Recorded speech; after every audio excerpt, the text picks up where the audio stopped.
বিসমিল্লাহির রহমানির রহিম। আসসালামু আলাইকুম প্রিয় শিক্ষার্থীরা, আশা করি তোমরা সবাই ভালো আছো। এই মুহূর্তে তোমরা আমার যে ক্লাসটি দেখছো, সবাইকে আমার আন্তরিক শুভেচ্ছা ও ভালোবাসা জানিয়ে শুরু করছি। আজকে আমরা গুণিত ধারা থেকে একটি সৃজনশীল সমাধান করবো ইনশাআল্লাহ। তোমরা লক্ষ্য করো, উদ্দীপকটি এমন যে একটি গুণোত্তর ধারার পঞ্চম পদ 2√3/9 এবং দশম পদ 8√2/81। তো এই উদ্দীপক থেকে এখানে তিনটি প্রশ্ন দেওয়া আছে। তো ধারা থেকে গাণিতিক সমস্যাগুলো সমাধান করার জন্য প্রথমত যেটা প্রয়োজন সেটা হচ্ছে যে ধারাটি কি। প্রথমত এটি কি ধারা, সম্বন্ধ ধারা না গুণোত্তর ধারা, এটা আগে চিহ্নিত করতে হয়। যেহেতু এখানে বলে দেওয়া আছে যে একটি গুণোত্তর ধারা, তাহলে আমরা এই প্রশ্নটা থেকে আমরা বুঝলাম যে প্রথম কাজটা আমাদের হয়েছে যে একটা গুণোত্তর ধারা। ওকে, তো গুণোত্তর ধারায় সবগুলি সমস্যা সমাধানের জন্য অনলি দুটি সূত্র হলেই এনাফ। সূত্র দুটি হচ্ছে গুণোত্তর ধারা n-তম পদ ar⁻n-1, এটা হচ্ছে একটি ধারার গুণোত্তর ধারা n-তম পদ ar⁻, এই পাওয়ারটা r এর উপরে n-1, যেখানে a হচ্ছে ধারাটার প্রথম পদ, আর হচ্ছে ধারাটির সাধারণ অনুপাত। আচ্ছা, আরেকটি হচ্ছে n-তম পদের সমষ্টি Sn is equal a into 1 minus r⁻n divided 1 minus r। সমষ্টির এখানে দুইটি সূত্র আছে গুণিত ধারার, একটি হচ্ছে a into 1 minus r⁻n divided 1 minus r, আর একটি হচ্ছে a into r⁻n, এইটা আগে আসবে -1 divided r minus 1।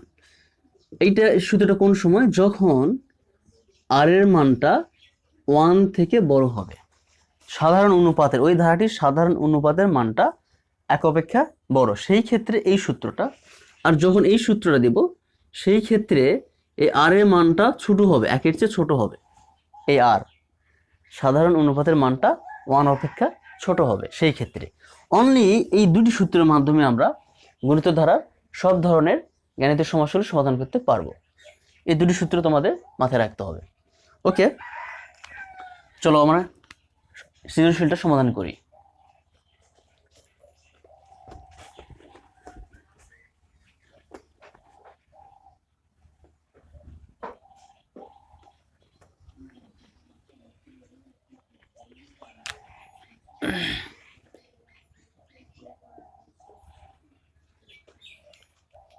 উদ্দীপক থেকে দুটি সমীকরণ তৈরি করো। এই যে উদ্দীপক দেওয়া আছে দুটি, যে পঞ্চম পদ এবং দশম পদ, এই দুটা থেকেই শর্ত থেকে আমরা দুটি সমীকরণ পাবো, সেইটাই। আচ্ছা, মূলত কি বলছি এই প্রশ্নটা, যে একটি গুণোত্তর ধারা পঞ্চম পদ, এরকম একটা ব্যাপার। প্রথম পদ এখানে কিছু একটা আছে, দ্বিতীয় পদ, তৃতীয় পদ, চতুর্থ পদ, পঞ্চম পদে 2√3/9, 1 2 3 4 5, এই পদগুলি দেওয়া নাই, পঞ্চম পদ দেওয়া আছে, প্লাস দশম পদ এইভাবে গিয়ে, হ্যাঁ, এই যে ষষ্ঠ, সপ্তম, অষ্টম, নবম, দশম পদ 8√2/81। মূলত এই বিষয়টা দেওয়া আছে, এইরকম একটা ধারা দেওয়া আছে। ক নাম্বারে বলছে যে এই দুটি শর্ত থেকে দুটি সমীকরণ হবে। খ নম্বর ধারাটির তৃতীয় পদ, এই ধারাটির তৃতীয় পদ বের করতে বলছে। আর গ নাম্বারে বলছে ধারাটির 10টি পদের সমষ্টি, এই 10টা পদ সবগুলি পদ যোগ করলে কত হয় সেটা বলেছে। ওকে, ক নাম্বার আমরা শুরু করি।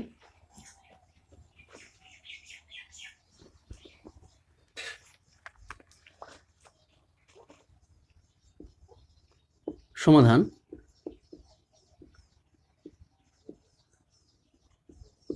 মনে করি এই ধারাটির প্রথম পদ এ, এটা আমরা মনে করি গুণিত ধারার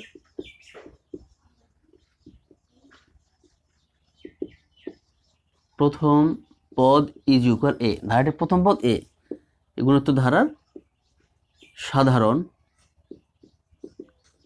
সাধারণ অনুপাত আর, এটা আমরা ধরে নিচ্ছি।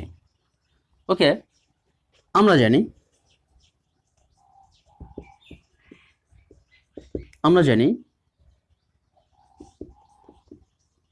গুণোত্তর ধারার n-তম পদ, এই সূত্রটা আমরা জানি যে গুণোত্তর ধারার n-তম পদ ইজ ইকুয়াল ar⁻n-1, এটা আমরা জানি।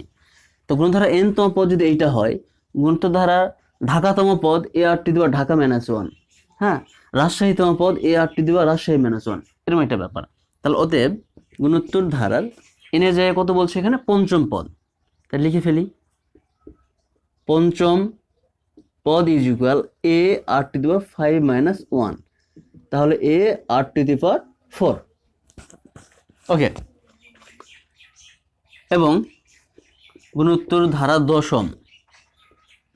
দশম পদ, এটা উদ্দীপক থেকে মূলত আসছে, উদ্দীপক যেটা দেওয়া আছে ar⁻10-1, তাহলে ar⁹ এই যে পঞ্চম পদ, হ্যাঁ, আর দশম পদ পেলাম, এই দুটি আমরা শর্ত দিয়ে দেব, তাহলে আমাদের ক নাম্বারটা হয়ে যাবে। ওকে,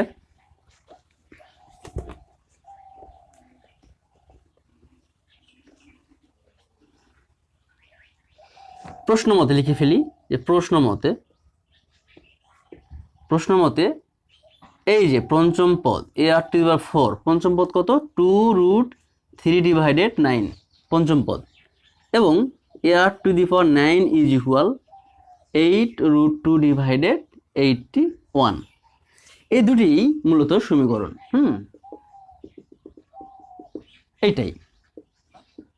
এটা আনসার ক নাম্বার। দুটি সমীকরণ চেয়েছে, শর্ত থেকে আমরা দিয়ে দিলাম। ওকে, খ নাম্বারটাতে যাব আমরা। ধারের তৃতীয় পদ নির্ণয় করো। ধারের তৃতীয় পদ মূলত কি হবে, তৃতীয় পদ ar⁻3-1, তার মানে ar², এটা ধারের তৃতীয় পদ। তাহলে তৃতীয় পদ বের করার জন্য মূলত আমাদের কি কি প্রয়োজন হচ্ছে, প্রথম পদ জানতে হচ্ছে, আর সাধারণ অনুপাত এটা জানতে হচ্ছে। তাহলে a আর r এর মানটা জানলে আমরা তৃতীয় পদটা বের করতে পারবো।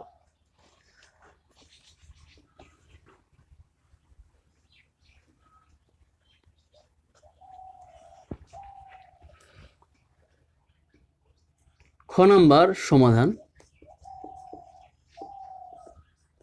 আমরা ক থেকে পাই এটা লিখে নিলাম যে ক থেকে পাই, ক নাম্বার যে শর্ত দুটি সমীকরণ সেটা থেকে আমরা পাই লিখছি, ar⁴ is equal 2√3/9, ar⁹ is equal 8√2/81, এক নম্বর সমীকরণ, এটা 2 নম্বর সমীকরণ। আচ্ছা, মূলত আমাদের তৃতীয় পদ নির্ণয় করার জন্য কি কি প্রয়োজন বললাম, a এবং r জানতে হবে। এই দুটি বিষয় আমাদের জানা থাকলে তৃতীয় পদ আমরা সহজেই বের করতে পারবো। তাহলে এই দুটি সমীকরণ থেকে এমন কি করলে a অথবা r যে কোনো একটি মান আমাদের বের হবে। তাহলে একটু লক্ষ্য করি, যদি আমরা 2কে 1 দিয়ে ভাগ করি তাহলে কিন্তু এটা কেটে যাচ্ছে, ar⁹ এটা 2 নাম্বার, আর ভাগ করছি ar⁴, তাহলে a কেটে গিয়ে এখানে r এর একটা ভ্যালু পাচ্ছি সূচকের সূত্র থেকে 9 - 4 r⁵, তার মানে এখানে একটা r এর একটা মান বের করতে পারবো। ওকে, তাহলে এই বিষয়টা আমরা করে ফেলি যে 2 নং সমীকরণকে 1 নং সমীকরণ দ্বারা ভাগ করি, লিখে ফেলি 2 নং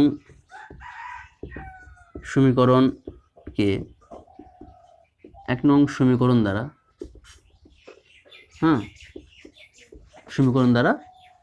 ভাগ করি।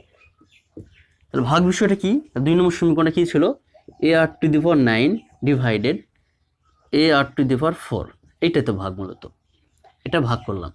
তাহলে এখানে কি হচ্ছে, 2 নম্বর 8√2 বা 81 ভাগ 2√3/9, এইটা যেমন ভাগ ঠিক সেম এইটা কিন্তু ভাগ, এই বিষয়টাই। তাহলে এখানে a কেটে গিয়ে যেটা থাকছে r⁴ কি থাকছে, সূচকের সূত্র বেস যদি মিলে যায়, বেস সেম, তাহলে বেস সেম হলে পাওয়ারটা ভাগের বেলায় ম্যানেজ হয়। তাহলে কি 9 - 4 হলে 5, এই পাশে কি হচ্ছে, এই পাশে যেটা হচ্ছে 8√2/81, ভাগ চিহ্ন জায়গায় যদি আমরা গুণ চিহ্ন দিই তাহলে কি হবে, তাহলে এটা এই ভগ্নাংশটা হর লব হবে, লব হর হবে 2√9। এটা দিয়ে এটা কাটলে 9 হয়, এটা দিয়ে কাটলে 4 হচ্ছে। তার মানে আমরা কী পাচ্ছি, তার মানে এখানে আসতেছে r⁵ ইজ ইকুয়াল 4√2 ডিভাইডেড 9√3। এই যে এটা আমরা মান পেলাম যে r⁵ ইজ ইকুয়াল 4√2 ডিভাইডেড 9√3। এবার যেটা হবে,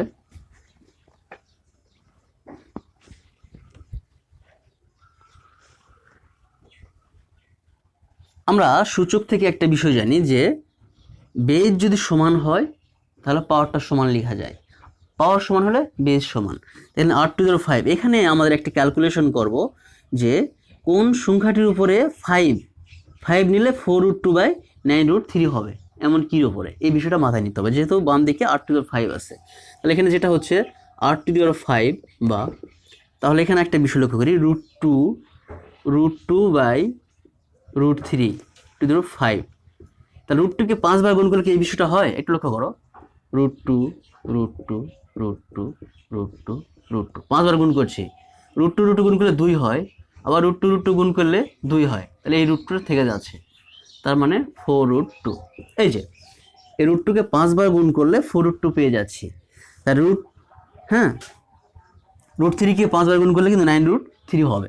ওকে, r⁵ is equal, okay r⁵ না, যেহেতু পাওয়ার আমাদের শক্তি সেম, তাহলে বেজ সমান হবে r সমান √2 ডিভাইডেড √3। এইটা r এর মান। তার মানে আমাদের তৃতীয় পদ বের করার জন্য দুটি বিষয় জানতে হবে, একটি হচ্ছে r আর একটি হচ্ছে a। তাহলে r আমরা পেয়েছি, এখন a মানে প্রথম পদটা বের করতে হবে। ওকে, যেহেতু r আমরা পেয়েছি, r এর মান 1 নং সমীকরণে, যে 1 নং সমীকরণটা ছিল সেখানে বসিয়ে দিলে কিন্তু আমরা এর মানটা পেয়ে যাব। তাহলে এটা হচ্ছে r এর মান। r এর মানটা কি আমাদের প্রয়োজন, r এর মানটা রেখে দিচ্ছি, r এর মান √2, √2/√3, এটা r এর মান। ওকে, লিখব যে r এর মান 1 নং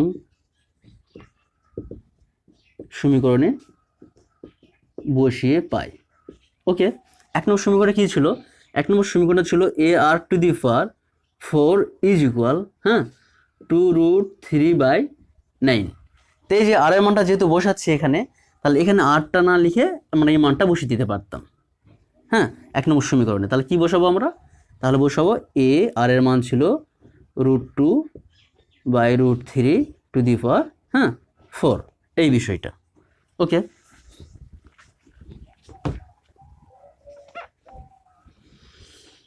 a 2 কে 4 বার গুণ, 2 কে যদি 4 বার গুণ করা হয় তাহলে কি হচ্ছে, 2 কে 4 বার গুণ করলে এই 2, এখানে 2, √2 গুণ করলে 2 হচ্ছে, তাহলে 2 2 4 হচ্ছে, তার মানে 4/9 হবে। এটা √3 কে 4 বার গুণ করলে এটা হচ্ছে ইজ ইকুয়াল 2√3 ডিভাইডেড 9।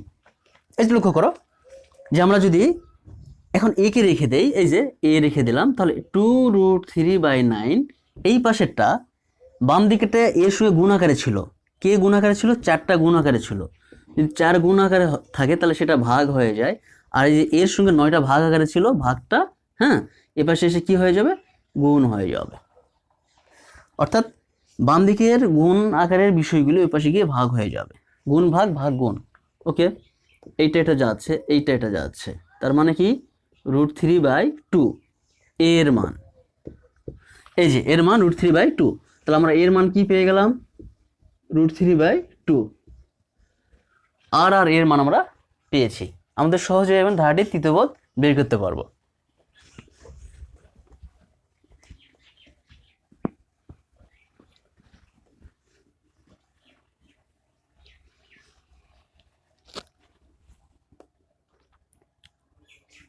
তাহলে অতএব ধারাটির তৃতীয় পদ, অতএব ধারাটির তৃতীয় পদ, তৃতীয় পদের সূত্র কি, ar⁴ - 1 ar², এটা ধারাটির তৃতীয় পদ। তাহলে আমাদের ধারাটির প্রথম পদ মান যেটা পেলাম সেটা বসিয়ে দিই। প্রথম পদ √3/2, আর এর মান কি পেয়েছি, আর এর মান পেয়েছি √2/√3, এই যে স্কোয়ার, হোল স্কোয়ার। তাহলে এখানে একটা নোট করে ফেলো যে এ আর এ এবং আর এর মান, হ্যাঁ, আর এর মান বসিয়ে ওকে। এই √3/2 ইন্টু √2 হোল স্কয়ার, অর্থাৎ √2 গুণ করলে 2 হচ্ছে, আর √3 গুণ করলে কি হয় 3 হয়। তার মানে এটা চলে যাচ্ছে, থাকছে √3/3। এইটাই কিন্তু ধারাটির তৃতীয় পদ, এটা ধারাটির তৃতীয় পদ। এইটাকে আরেকটু কাজ করা যেতে পারে, সেটা √3 অনলি 3 মানে কি, অনলি 3 মানে কিন্তু √3 ইন্টু √3 এটা লেখা যায়। তাহলে আমরা কি লিখলাম √3 ইন্টু √3, এটা কেটে গেলে উপরে একটা 1 থাকছে, এই 1/√3। এটা মূলত ধারাটির তৃতীয় পদ। যে ধারাটির পঞ্চম পদ আর দশম পদ ছিল, সে ধারাটির তৃতীয় পদ আমরা বের করলাম। এখন গ নাম্বার বলছে ধারাটির 10টি পদের সমষ্টি কত। এই যে 10টি পদ, মোট 10টা পদ যদি যোগ করি কত হবে সেটা চেয়েছে। ওকে, আমরা এবার যাব গ নাম্বারে। আশা করি তোমরা বুঝতে পারছো। যদি না বোঝো কমেন্ট বক্সে কমেন্ট করো, যেটা বুঝবো না ইনশাল্লাহ আমি আবারও ক্লাস নেব এটার।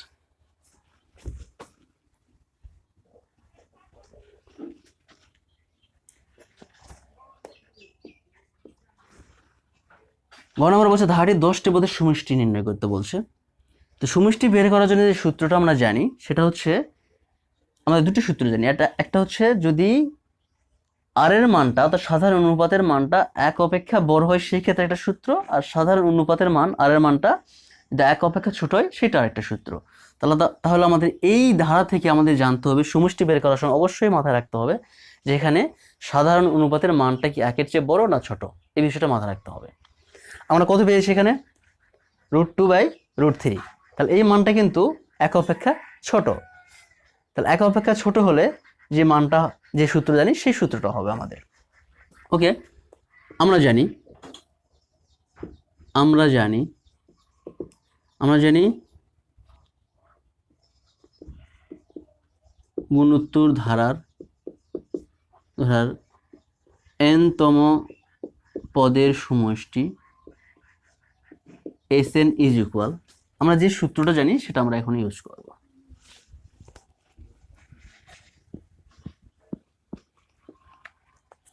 Sn is equal a r⁻n-1 divided r-1,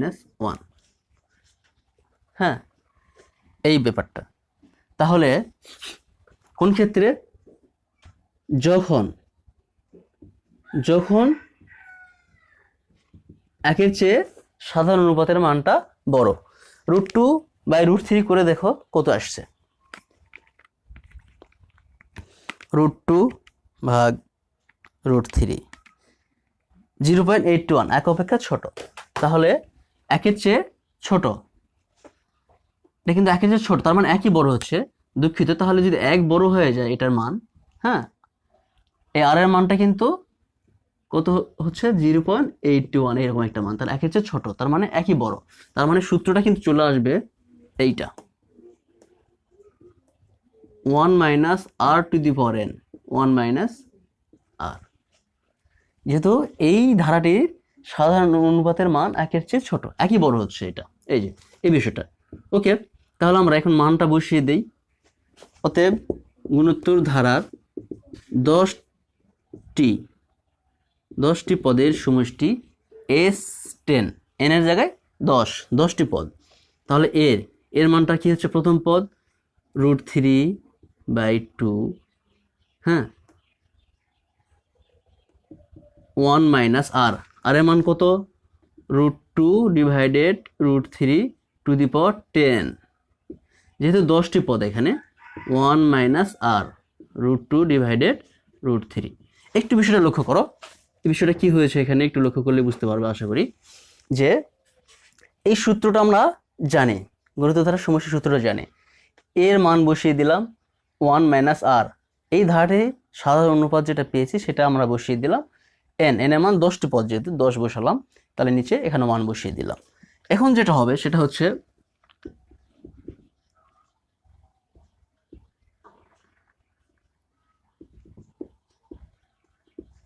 মান বসিয়ে লিখলাম। এখন যেটা করব সেটা একটু লক্ষ্য করো, √3/√2 আমরা এখানে রেখে দিচ্ছি। আচ্ছা, 1 মাইনাস √2^10, অর্থাৎ √2 কে 10 বার গুণ করলে কত হয়, এটা আমরা সহজেই ক্যালকুলেটরের সাহায্যে পেয়ে যাব। √2^10 10 বার গুণ করলে 32, √2 কে 10 বার গুণ করলে কত হচ্ছে 32, ভাগ √3 কে √3^10 ইজ ইকুয়াল 243, এখানে আমরা ফার্স্ট ব্র্যাকেট ইউজ করতে পারি। এখানে যেটা করতে পারি সেটা হচ্ছে আমরা √3টা লসাগু করতে পারি, তাহলে √3 মাইনাস √2, √3টা লসাগু করলাম, 1 আছে, যদি হর না থাকে ডিরেক্ট গুণ হয়ে যায়, এই লসাগু √3 আর এই 1 গুণ করে √3 মাইনাস √2।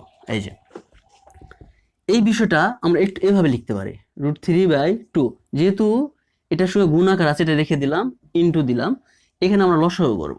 এটা লসাগু কিভাবে হবে, 243 লসাগু করলে 243 মাইনাস 32, ভাগ এই ব্যাপারটা আমরা যে ভাগ আছে, তাহলে আমরা যেটা করব সেটা হচ্ছে √3/2 দিয়ে, আচ্ছা এইটা এই যে ভাগ চিহ্ন আছে এখানে ভাগ চিহ্ন দিয়েও করা যেতে পারে। কি আছে এটা, √3 মাইনাস √2 ডিভাইডেড √3, এইটা কিন্তু ভাগ, মূলত সমানে মাঝ বরাবর যেটা যাবে সেইটা ভাগ, এটা ভুল করা যাবে না একটু, যে সমান, হ্যাঁ এই সমানের মাঝ বরাবর যে রেখাটা সরলরেখাটা সেটাই ভাগ, এইটাই ভাগ, ভাগ এই যেটা আমরা লিখলাম। এখন যেটা হচ্ছে √3/2 ইন্টু, আমরা বিয়োগ করবো, এখানে কত হচ্ছে 211, 243, ভাগ চিহ্ন জায়গায় গুণ চিহ্ন দিলে এই বিষয়টা হর হর লব হবে, আর লব হর হয়ে যাবে, √3 মাইনাস √2। ওকে, এই যে এখন যেটা করব সেটা হচ্ছে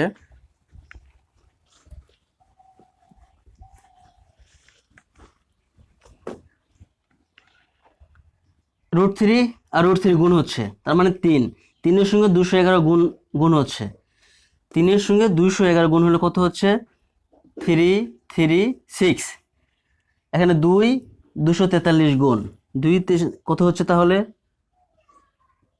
6, 8, 4, আর নিচে থাকছে কত √3 মাইনাস √2, এমন একটা হ্যাঁ মান আমরা পেয়ে যাচ্ছি 10টি পদের সমষ্টি। এটাকে রাখা যেতে পারে, অথবা 633 ভাগ 486, এটা ভাগ করে যে একটা রেজাল্ট হচ্ছে সেটার সঙ্গে এটা গুণ করে সেটাও রাখা যেতে পারে, এমন একটা মান রাখা যেতে পারে 10টি পদের সমষ্টি। এটাকে আরও ছোটো করা যেতে পারে, তাহলে কি হচ্ছে 633 ভাগ 486, যে মানটা হচ্ছে 1.30, 1.30-কে মানে এটা বিয়োগ করে সেটা ভাগ হচ্ছে, মানে এই মানটা ভাগ এইটা। আচ্ছা, এভাবে রাখা যেতে পারে যে 1.302 ডিভাইডেড √3 মাইনাস √2, এই 10টি পদের সমষ্টি এভাবে রাখা যেতে পারে, অথবা মাইনাস করে সেই মানটাও ক্যালকুলেশন করে একদম করা যেতে পারে। এই যে আমরা এই উদ্দীপক থেকে 3টি সৃজনশীল সমাধান করলাম, তাহলে বিষয়টা কি একটু বুঝতে হবে যে যখন ধারা থেকে তুমি সমাধান করতে যাবে গাণিতিক সমস্যাগুলি, প্রথম কাজ হচ্ছে যদি ধারাটি না দেওয়া থাকে, যদি এমন দেওয়া থাকে যে 2, 4, 8, 16 এরকম, প্রথম কাজ হচ্ছে এই ধারাটি কি তোমাকে চিহ্নিত করতে হবে, ধারাটি কি, ধারাটি যদি সমান্তর বা গুণোত্তর তুমি চিহ্নিত করতে পারো, তারপরে আস্তে আস্তে সবগুলি প্রশ্নের সমাধান তোমার জন্য ইজি হয়ে যাবে। তো গুণোত্তর ধারা অনলি দুটি সূত্র, একটা হচ্ছে n-তম পদ, একটা হচ্ছে n-তম পদের সমষ্টি, দুটি সূত্র সেম বিষয়। সমান্তর ধারা থেকে দুটি সূত্র, n-তম পদ a plus n minus 1 into d, আর n-তম পদের সমষ্টি Sn is equal n/2 second bracket 2a plus n minus 1 into d. এই যে সমান্তর ধারা দুটি সূত্র, গুণোত্তর ধারা দুটি সূত্র, অনলি এই 4টি সূত্রের মাধ্যমে তুমি ধারা থেকে সবগুলি প্রশ্নের সমাধান করতে পারবে ইনশাল্লাহ। বেশি বেশি করে প্র্যাকটিস করতে হবে, হয়তো এই গাণিতিক সমস্যাগুলি ধরন চেঞ্জ হয়ে আসবে, সূত্রে সেম বিষয়গুলি থাকবে। আশা করি তোমরা এই সৃজনশীলটা বুঝতে পেরেছ। যদি বুঝতে পারো তাহলে বেশি বেশি করে প্র্যাকটিস করো, প্র্যাকটিস করতে হবে। অঙ্ক দেখলে বোঝা যায় যে আমি পারবো, বাট করতে গেলে কিন্তু মাঝপথে আটকে যেতে হয়, এই বিষয়টা অবশ্যই মাথায় রাখতে হবে, এই জন্য প্র্যাকটিস করতে হবে। প্রিয় শিক্ষার্থীরা, সবাইকে ধন্যবাদ এতক্ষণ আমার সঙ্গে থাকার জন্য। আবারও পরবর্তী একটি ক্লাস নিয়ে তোমার সঙ্গে দেখা হবে ইনশাল্লাহ। এই পর্যন্ত সবাই ভালো থাকো, সুস্থ থাকো, পড়াশোনা করো মনোযোগ দিয়ে। আসসালামু আলাইকুম।